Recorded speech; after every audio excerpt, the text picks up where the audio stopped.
रविंद्र जी, मैं आपसे यही जानना चाह रहा हूं, 2-3 दिनों में सर आप 125 करोड़ की धान का कैसे व्यवस्थापन कर लेंगे, मुझे ये बताइए। और अगर आप 2 दिन में 125 करोड़ की धान का व्यवस्थापन कर ही सकते हैं तो अभी तक क्यों नहीं किया था, किसने रोका था, ये भी बताइए। आवाज दीजिए जी।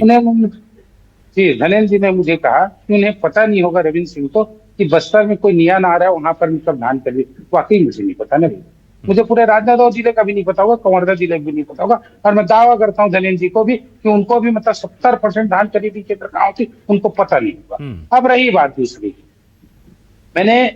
वो मुझे कह रहे थे मैं किसानों को या तो गुमराह कर रहा हूँ या मुझे जानकारी नहीं है। मैं इस डिबेट में आने से पहले बकायदा मैंने कंवर्धा के फूड ऑफिसर से बात किया, उनसे बात किया, उन्होंने मुझे बताया कि निराकरण की प्रक्रिया में और अतिरिक्त भी डेट दिया गया, इसको भी पत्रकार जी ने स्वीकार किया।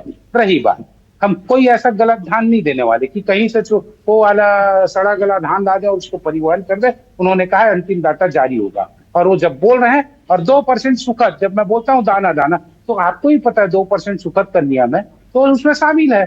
मुझे सब पता है 2% सुखद का, मैं उस बात को क्यों बोलूं, है तो है, वो जितना सुखद में जाएगा जाएगा। यही बात क्या कहते हैं, अभी मानसून का आया है, हमारी सरकार प्रतिबद्ध है, प्रशासन भी प्रतिबद्ध है, करेंगे, उसके लिए कोई दिक्कत नहीं है। और रही बात क्या कहते हैं, अब कांग्रेस की प्रवक्ता बोल रही थी भ्रष्टाचारों की श्रृंखला, मैं यहाँ धान के डिबेट पे बैठा हुआ हूँ, भ्रष्टाचार की श्रृंखला गिनाने नहीं बैठा हूँ। कि पीएससी के भ्रष्टाचार को गिनाने बैठूं तो कहीं दिखेंगी नहीं है शिल्पा देवांगन, जो सीबीआई जांच को प्रतिबंधित करते हैं भूपेश बघेल, और हम सीबीआई जांच को उजागर करते हैं। इनके शराब घोटाले में पूरे अधिकारी जेल में, डीएफ में जेल में, भ्रष्टाचारी भूपेश बघेल इसीलिए एक बार आए और हवा में भी नहीं। ठीक है रविंद्र जी, चलिए ठीक है, आप सारी बातें कर रहे हैं, मैं टू दी पॉइंट बात करता हूँ। रविंद्र जी, मैं आपसे ये जानना, एक मिनट शिल्पा जी, एक मिनट। रविंद्र जी, मुझे ये बताइए, कौन सा सिस्टम आप कह रहे हैं कि प्रक्रिया में है, कौन सा सिस्टम आपको अलाउ करता है कि आप धान उठा लीजिए और रिकॉर्ड मेंटेन मत कीजिए? नियम यह कहता है कि जिस वक्त धान उठती है, धान अगर यहां से उठकर चली गई है तो तुरंत रिकॉर्ड में आना चाहिए कि धान उठकर चली गई है। और धान आप कह रहे हैं, एक मिनट, आप पूरा सवाल सुनिए। आप कह रहे हैं कि धान उठ करके अगर दूसरे जगह कहीं गोदाम में पहुंची है तो उस गोदाम के रिकॉर्ड में मेंटेन होता है कि हां यहां पहुंच गई है, यहां से उठ तो गई है लेकिन रिकॉर्ड में दिख रही है, दूसरी जगह पहुंची है वहां के रिकॉर्ड में है नहीं। और आप कह रहे हैं हम पूरा भरोसा कर लें। साहब, गई कहां धान, पहले चलिए आप मुझे बता दीजिए वो धान कहां है। वो 21 करोड़ की 40,000 क्विंटल धान, जो 70,000 क्विंटल धान है, वो है कहां? आपको फूड आपके वहां के खाद्य अधिकारी ने बताया है कहां है वो धान? बिल्कुल, उन्होंने मुझे बताया है कि निराकरण की प्रक्रिया क्या होती है, किसके घर में है, किसके घर में उठाने का, हाँ, जहां पर भी जाना है आपको ही पता है जहां जा रहे हैं। साहब एक चीज आप रविंद्र जी ये समझिए, छत्तीसगढ़ जैसे राज्य में 2-3 दिन से ज्यादा वक्त नहीं लगता एक कोने से दूसरे कोने में पहुंचने में। वो आ जाएगा डाटा आपको कहां गया। तो अभी तक आप ये मान रहे हैं ना कि उठ गया है लेकिन डेटा में दिख रहा है, पहुंच गया है लेकिन डेटा में नहीं दिख रहा है, बीच में है उसका, उन्हें मालूम है कहां गया है, कोई चोरी नहीं है, कोई भ्रष्टाचार नहीं है। तो फिर आप इस बात की रविंद्र सिंह की कैसे गारंटी दे रहे हैं कि वो बीच में चेंज नहीं हुआ है या किसी के घर जाके या किसी के गोदाम में नहीं रुका है? मुझे भरोसा है। भरोसा, आप अपना भरोसा, सर नियम कानून का पालन हो नहीं रहा और आपको भरोसा है? मैं आपकी बात को, मैं बिल्कुल मालूम है मुझे, मैंने अधिकारियों से, जिम्मेदार अधिकारियों से आपने रविंद्र जी पूछा फूड अधिकारी से कि जब ये उठा तो रिकॉर्ड में क्यों? बिल्कुल बात किया, तो क्या बोला, रिकॉर्ड में क्यों नहीं, रिकॉर्ड मेंटेन क्यों नहीं हुआ? उन्होंने भी बताया, उसके अतिरिक्त भी मैं अन्य लोगों से ना रिकॉर्ड में आप ही बता दीजिए, रिकॉर्ड में मेंटेन क्यों नहीं है? जिला पंचायत अध्यक्ष जी से भी बात किया। रविंद्र जी को छोड़िए, आप मुझे बताइए रिकॉर्ड मेंटेन क्यों नहीं है? आप मुझे बता दीजिए, बिल्कुल होगा रिकॉर्ड उनके पास मेंटेन, आप मुझे बता दीजिए रिकॉर्ड मेंटेन नहीं है तो कब होगा? निराकरण की प्रक्रिया में है, आ जाएगा। अरे भाई, जहां से उड़ गया वहां से तो आप रविंद्र जी समझ नहीं रहे, जहां पहुंचेगा वहां का आप बाद में दीजिए। जब वो उठ गया तो यहां से तो चला गया। 31 मई को आप उसके बाद भी अतिरिक्त समय दिया गया है, उसके बाद भी अतिरिक्त समय दिया गया है, उसके बाद भी अतिरिक्त समय दिया गया 31 के बाद भी। और जब अंतिम समय होगा डाटा आ जाएगा, मैं तो कह रहा हूँ आपको। डेटा, फिर भी डेटा तो आप नहीं आएंगे, डेटा तो आप हर साल ले आते हैं, डेटा गलत भी नहीं लाएंगे ना रविंद्र जी, ऐसा कोई गलत भी नहीं, गलत ही डेटा आएगा। जब मैं आपको बता रहा हूँ आपका डेटा गलत है, आप प्री माइंड होके बोलेंगे ना मैं आप, अरे मैं तो तस्वीर दिखाइए भाई, बोलते रहिए, तस्वीर दिखाइए रविंद्र जी को जिसमें जमीन पर कुछ नहीं है और आपका डेटा कह रहा है कि है, ये आपका कहना है, डेटा कह रहा है और जमीन पर धान नहीं है, तो ये क्या है? ये मिसमैच नहीं है आपके डेटा से? कहाँ गायब होगा? कहीं की जमीन से गायब नहीं हुआ है, कहीं गया? कहाँ गया? कहाँ गया? एफसीआई में गया होगा, मीटिंग में गया भाई होगा। गया होगा बताएंगे, नहीं, वो बता, रिकॉर्ड में बताइए उन्होंने कहाँ कहा गया। बिल्कुल आ जाएगा, निराकरण की प्रक्रिया पे है, वो आ जाएगा। वाह भाई वाह। चलिए शिल्पा जी, ये सही है कि यहां पर कह रहे हैं डेटा अपडेट नहीं किया, मतलब डेटा में धान है लेकिन है नहीं, और फिर भी कह रहे हैं हमें डेटा पे भरोसा, डेटा हम मैनेज कर लेंगे। ये तो खैर वो सही कह रहे हैं कि डेटा तो मैनेज कर लिया जाए। नहीं है, मैंने मैनेज नहीं कहा, तो डेटा मैनेज नहीं कहा। आप कह रहे हैं ना डेटा आ जाएगा। हम कोई भ्रष्टाचार नहीं करने जा रहे हैं, गलत बात है। तो मैनेज करने की आवश्यकता क्या है? हमें आवश्यकता मैनेज करेंगे? मुझे आपके शब्द पे आपत्ति की, आपकी आपत्ति से कुछ नहीं होता। अब मैनेज ही होगा जब माल नहीं है, आपके रिकॉर्ड में माल है, मैनेज हो जाएगा। जमीन पर माल नहीं है, आपके रिकॉर्ड में माल है, तो अब मैनेज ही होगा। अब मैनेज ही होगा। आप बोलेंगे डेटा मैनेज, तो गलत बात है। ना गलत बात है ना। चलिए शिल्पा जी, बिल्कुल नहीं, मैं सही हूं अपनी जगह। आप सही होते रहिए, हम तो जमीनी सच्चाई दिखा दी, एक दाना नहीं है, और वहां आप दिखा रहे हैं 70,000 क्विंटल धान रखा है और वहां एक दाना नहीं है। ये तो सीधे तौर पर कहते हैं ना कि आंख बंद कर ली इन्होंने सच्चाई से। ये कह रहे हैं कि सब सही है, हमारा रिकॉर्ड कुछ कह रहा है, हमारी जमीनी हकीकत कुछ कह रही है, लेकिन हम सही हैं। मतलब ना खाता ना बही, और जो बीजेपी बोले वह सही, ऐसा स्थिति हो गई अब तो। अरे भाई बिल्कुल, धान फिजिकल पहुंचेगा, अब पहुंच गया। जब पहुंचेगा तब बात कीजिएगा रविंद्र जी, अभी तो नहीं है, अभी तो रिकॉर्ड में गायब है। आप आपके पास है रिकॉर्ड? दोनों मुझे बताइए। हाँ रिकॉर्ड है, 70,000 क्विंटल धान रखा हुआ है बस। और एफसीआई में गया, उसका भी दिखाइए मुझे। ना हम नहीं दिखाएंगे, हम तो ये दिखा सकते हैं आपको कि यहाँ रखा हुआ है और यहाँ नहीं है, बस। बोलिए मत, क्यों नहीं बोलिए? इसमें दिख रहा है यहाँ रखा है और वहां नहीं रखा है।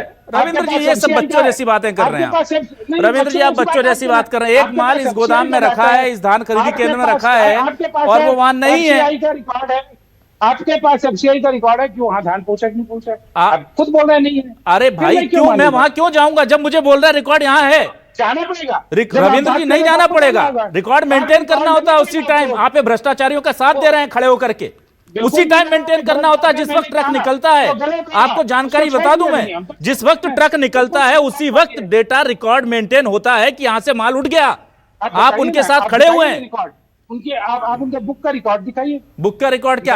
आपके डेटा में देख लीजिए, चेक करवा लीजिए, कवर्धा में आपके रिकॉर्ड चेक करवा लीजिए। ठीक है शिल्पा जी, आप बताइए। शिल्पा जी मुझे लग रहा है कि ये बहुत प्रैक्टिकल बात बता रही हूँ जी अभिलाष जी, एक बहुत प्रैक्टिकल बात बता रही हूँ। हमारी इस पूरी चर्चा में मौसम विभाग ने ये जानकारी दी थी कि 48 घंटे के बाद बारिश हो सकती है, परंतु मैं बस्तर में बैठी हूँ। अभी जो आप देख रहे, बार बार लाइट गोल हो रही है और बार बार लाइट आ रही है। अभी बाहर तेज हवाएं चल रही हैं और बारिश हो रही है। ये मैं अभी बस्तर की स्थिति बता रही हूँ। मैं ये सोच रही हूँ चर्चा के दौरान कि अभी जो धान है उसका क्या हो रहा होगा। ये तो 48 घंटे बाद हम मैनेज कर लेंगे वो सिंह जी। 48 घंटे क्या, 48 मिनट में भी हम मैनेज नहीं कर पा रहे। बारिश तो हो गई, तेज हवाएं चल रही है, बारिश हो गई, भीग गए जो रखा हुआ था। प्रक्रियाधीन किस बात को बोल रहे हैं रविंद्र जी? प्रक्रियाधीन का मतलब है अभिलाष जी कि ये किसानों पर दोषारोपण करने की पूरी प्रक्रिया में लगे हुए हैं। ठीक, ये अपना दोष किसी और पर मरने की प्रक्रिया है। ठीक है, चलिए ठीक है। सीख लीजिए शिल्पा जी।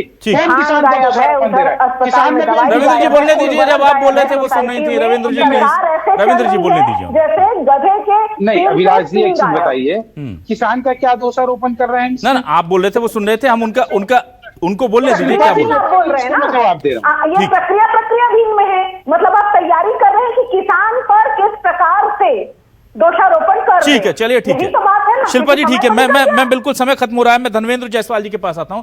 धनवेंद्र जी देखिए, दो चीजें तो बहुत स्पष्ट हैं। वो चाहे कोई कुछ भी कहे कि रिकॉर्ड मेंटेन नहीं हुआ है, रिकॉर्ड में दिख रहा है धान और जमीन पर धान नहीं है। अब बाद में उसको मेंटेन किया जा सकता है, उसे रिकॉर्ड मेंटेन करना नहीं कहते हैं, उसे रिकॉर्ड मैनेज करना कहते हैं आम बोलचाल की भाषा में, कि बाद में ठीक कर लिया, ये मैनेज होता है। ठीक है। दूसरी चीज ये है कि बारिश आने वाली है, सबको पता है। बारिश की तस्वीरें भी आएंगी, और मैं रविंद्र जी से दरख्वास्त करूंगा, बीजेपी से भी मैं उस दिन उम्मीद करूंगा कि जिस दिन मैं धान भीगती हुई तस्वीरें दिखाकर डिबेट करूंगा, उस दिन रविंद्र जी आएंगे और मैं पूछूंगा क्या हुआ आपकी व्यवस्था का। तो ये बताइए कि ये पिछला दुहाई दे दे के कि उन्होंने भिगोया था, 15 साल भीगा, फिर 5 साल भीगा, तो हमको भी भिगो लेने दीजिए साहब। मतलब मुझे समझ नहीं आता सर कि इतना मेहनत का पैसा है, 125 करोड़ रुपए जनता का, ये जनता का पैसा है, सरकार ने कहां से दिया भाई? जनता के खजाने से दिया ना, और उस पर पानी में डाल देंगे आप। और अब जब दिख रहा है कि बिल्कुल मुहाने पर, अब तो चाह करके भी कोई कुछ नहीं कर सकता, तो एक बार फिर वही तस्वीरें देखेंगे क्या हम, धनवेंद्र जायसवाल जी? अभिलाष जी, 2-3 बातें हैं। जब छत्तीसगढ़ में धान संग्रहण केंद्र में भीगता है, धान उपार्जन केंद्र में भीगता है, तो उस व्यवस्था से जुड़े लोगों के चेहरे पे हरियाली दिखाई देती है। ये कोई नई बात नहीं है और ये इस साल भी ये होने वाला है। दूसरी बात, कोई थेथराई पे उतर आए, कोई ये सारे तथ्यों को नकार करके केवल मेरी मुर्गी एक टांग करता रहे तो उसका कोई समाधान नहीं हो सकता। ये कह रहे हैं कि धान वहां से उठ गया है, राइस मिल तक पहुंच गया है, एफसीआई तक पहुंच गया है। भैया, छत्तीसगढ़ में धान की खरीदी की पूरी व्यवस्था ऑनलाइन है। आपका ट्रक जब वहां खरीदी केंद्र में पहुंचता है या संग्रहण केंद्र में धान खरीदे पहुंचता है, उससे पहले डीओ कट जाता है, टीओ कट जाता है। जब वहां से धान उठता है तो उसका डिस्पैच ऑर्डर कट जाता है। वो जब जाकर के राइस मिल में जमा होता है तो राइस मिल में उसकी एंट्री दिखती है। राइस मिल से जब चावल उठ करके एफसीआई या नान के गोदाम में जाता है तो उसकी एंट्री ऑनलाइन होती है। तो ये सारी व्यवस्था ऑनलाइन है। आप 1 मिनट भी देरी नहीं कर सकते। यदि आपका एक ट्रक धान भी निकला संग्रहण केंद्र से या खरीदी केंद्र से तो वो रूट पर दिखाई देगा, ऑन ट्रांसपोर्ट दिखाई देगा। पूरी उसकी व्यवस्था इस तरीके से बनाई गई। और ये कह रहे हैं कि 70,000 टन धान जो है वो ट्रांसपोर्ट में है और वो रिकॉर्ड में नहीं है। तो ये तो पूरी तरह थेथराई है, इसका कोई समाधान नहीं हो सकता। ये जो आप कह रहे हैं ना अभिलाष जी, रिकॉर्ड मैनेज कर दिया जाएगा। छत्तीसगढ़ में रिकॉर्ड मैनेज करने की लंबी परंपरा रही है। जब धान बिकता है, जब धान सड़ता है, इस व्यवस्था से जुड़े लोगों के चेहरे पे हरियाली छा जाती है। रविंद्र जी, उन अधिकारियों को पहले आपको पूछना था कि रिकॉर्ड क्यों नहीं मेंटेन किया। चेहरे पर देख सकते हैं रविंद्र सिंह का चेहरा जिस तरीके से दमक रहा है। अरे भाई, खरीदी केंद्र से बाहर निकल गया, उसका रिकॉर्ड तो मेंटेन कर लेते महाराज कि भाई खरीदी केंद्र से चला गया। मैंने तो कहा है ना भाई, इंतजार कर लीजिए, जब प्रक्रिया कंप्लीट होगी आपको आ जाएगा। रविंद्र जी, गजब बात कर रहे हैं आप। धान उठे 3 दिन हो गए, आप कह रहे हैं कि इंतजार कर लीजिए। हो जाता है तो नहीं, बिल्कुल उठा है ना, तो मिल में गया है, एफसीआई में गया है, जहां। अरे भाई, हम कहीं गया है, मैं कह रहा हूँ वो जहां जाना जाए, जहन्नुम में जाए, पर वो रिकॉर्ड में तो मेंटेन हो कि यहाँ से निकल गया। वो यहाँ से तो निकल गया है, मेंटेन कीजिए ना। आप उपार्जन केंद्रों से नहीं चाह रहे धान उठा है ना, उठा है ना। उठ करके हम ये नहीं चाह रहे कि कहाँ गया है वो, जहां आप भेजना चाह रहे हैं वहां नहीं भेजना चाह रहे हैं हम उसको। अगर वो उठा है तो रिकॉर्ड में दिखना चाहिए, उठ गया यहाँ से, फिर जहां भेजना आप भेजते रहिए। ऑनलाइन है तो ऑनलाइन भी दिख रहा होगा। नहीं दिख रहा है, नहीं दिख रहा। आपको अधिकारियों ने गलत जानकारी दी, नहीं दिख रहा था। नहीं, बिल्कुल। और रही बात, तालपत्री भी खरीदी जाती है, मानसून भी आता है। धनवेंद्र जी की आवाज दीजिए। चलिए, इस समय भी राइस मिलों के बाहर है, ऐसे ही चल रही है। वो आप समझ सकते हैं आए बाय सरकार चल रही है। चलिए, ठीक है। छत्तीसगढ़ में मानसून की दस्तक हो चुकी है। 12 जून को मानसून बस्तर में आ जाएगा। वो धान में आपको पौधे हुए दिखाई देंगे। ठीक है, तो अच्छी बात है ना। उसके बाद फिर आप देखिएगा जो इस व्यवस्था से जुड़े हुए लोग, उनके चेहरे पे किस तरह की चमक आती है। देखिए, धान सड़ेगा नहीं तो फिर एक एक दाने का हिसाब होगा, क्योंकि सड़े हुए धान का ना आप वजन से तोल सकते हैं, ना आप उसकी बोरियां गिन सकते हैं। वो बोरियां फट जाती हैं, उनमें से पौधे निकल आते हैं। तो धान सड़ने से, जितना धान बिकने से पूरा फायदा नहीं है, उससे ज्यादा एक बहुत बड़ी लॉबी है जिसको धान सड़ने से इस प्रदेश में फायदा होता है।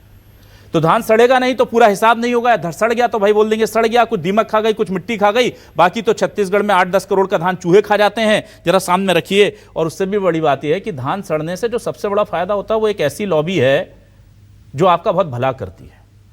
भले ही महंगाई की मार से आप बेजार हों, पर अभी बजट में आपने देखा होगा कि विदेशी ब्रांड की शराब जो है वो हमारे यहाँ बड़ी सस्ती हो गई छत्तीसगढ़ में। धान सड़ती है तो कहाँ जाती है? डिस्टिलरीज में जाती है, शराब बनने के काम आती है, बहुत सारे काम आते हैं और आप ही के काम आते हैं। आम जनता ही तो शराब पीती है ना। तो अगर सड़ भी रही है तो आपके हिस्से ही आएगी। ये अलग बात है कि 125, 200, 300 करोड़ की चपत लग जाएगी, वो अलग बात है। उधर हम आपके लिए उतना शराब को सस्ता कर देंगे, मैनेज हो जाएगा सब चीज़। क्या फॉर्मूला चल रहा है इस प्रदेश में? अगर जोड़ दो तो फिर दिक्कत हो जाती है, ना जोड़ो तो फिर ये चलता रहता है। अब भीगती हुई तस्वीरें दिखाएंगे आपको 2-3 दिनों के अंदर। धान में खरीदी केंद्रों में कितना धान भीग रहा है वो भी दिखाएंगे, और फिर उस व्यवस्था पर सवाल हम उठाएंगे, क्योंकि हम सिर्फ सवाल उठा सकते हैं। व्यवस्था सुधारने की जिम्मेदारी तो सरकारों के पास है। बहुत शुक्रिया रविंद्र सिंह जी, शिल्पा देवांगन जी, धनवेंद्र जायसवाल जी हमारे साथ जुड़ने के लिए। इस डिबेट का हिस्सा बनने के लिए तमाम दर्शकों का शुक्रिया। नमस्कार।